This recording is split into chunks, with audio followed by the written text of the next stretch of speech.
और आगे देखिए आपका अपना पसंदीदा शो डीएनए राउत।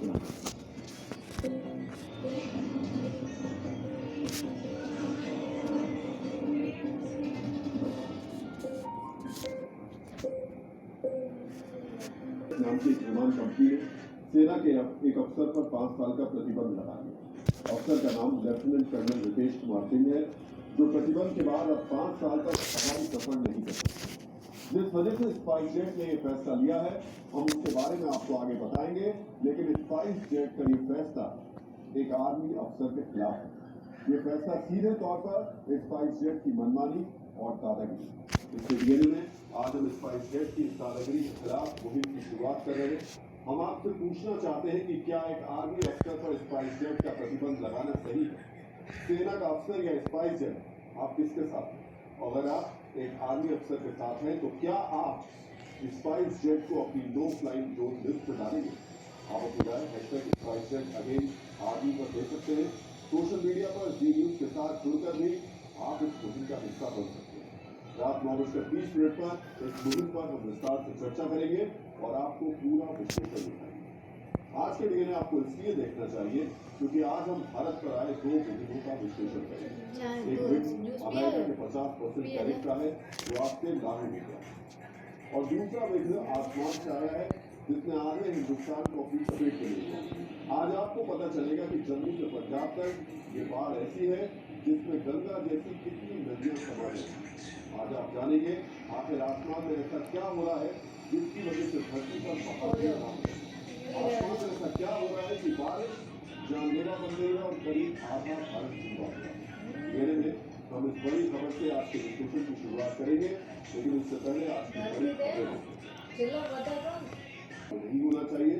दिल्ली में संघ के शताब्दी वर्ष कार्यक्रम के दूसरे दिन भागवत ने यह भी कहा कि आत्मनिर्भरता जरूरी है। ये कहा कि जितना विरोध राष्ट्रीय स्वयंसेवक संघ का हुआ उतना किसी भी संगठन का नहीं हुआ।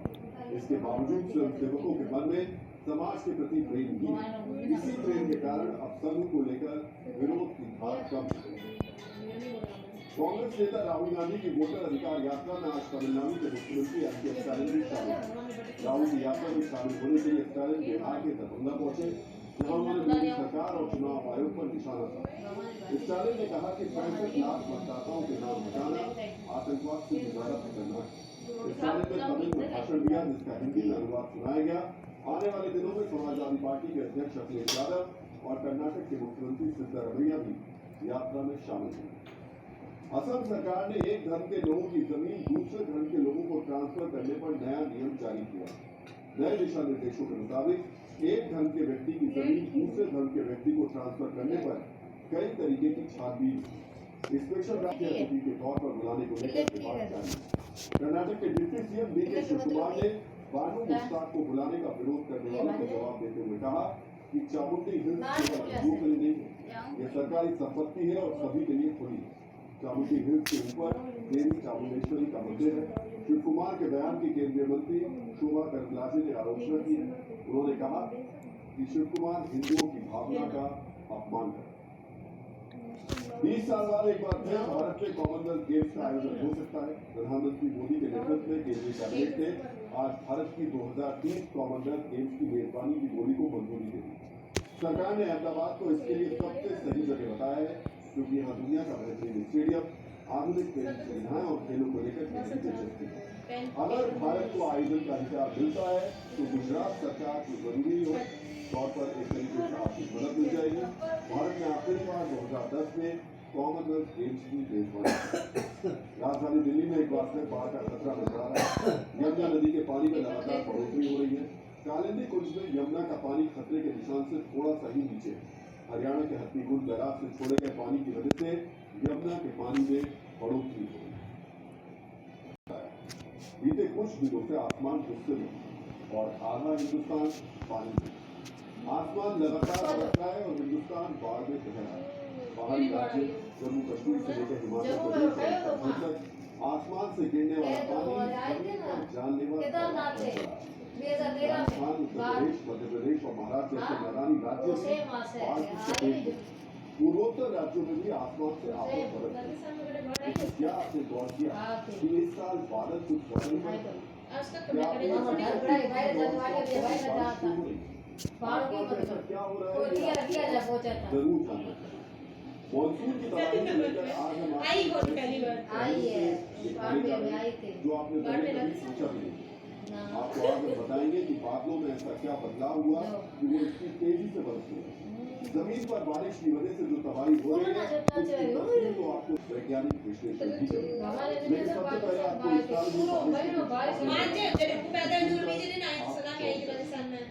इस साल मई के महीने में बारिश ने 125 साल का रिकॉर्ड तोड़ दिया। यानी आखिरी बार वर्ष 1900 में हिंदुस्तान में ऐसा मौसम देश के 95% हिस्सों में बारिश सामान्य से ज्यादा, यानी जहाँ भी बारिश हुई वहाँ आफत आई।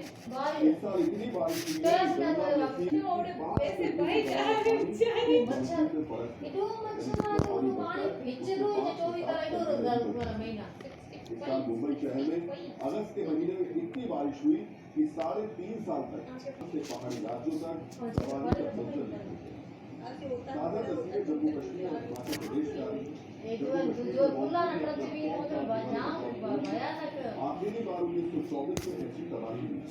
वहीं हिमाचल में भी मॉनसून का प्रकोप ऐसा है कि 675 सड़कें बंद पड़ी। दोनों ही राज्यों में बादल फटने और लैंडस्लाइड की घटनाएं मानो आम सी बात है।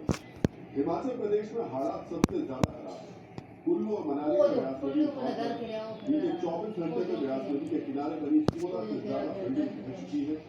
6 ब्रिज टूट चुके हैं।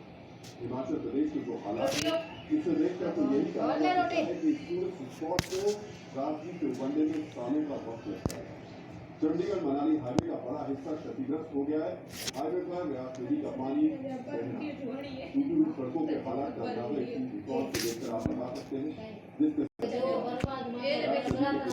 ऐतिहासिक पंचावत महादेव मंदिर का 300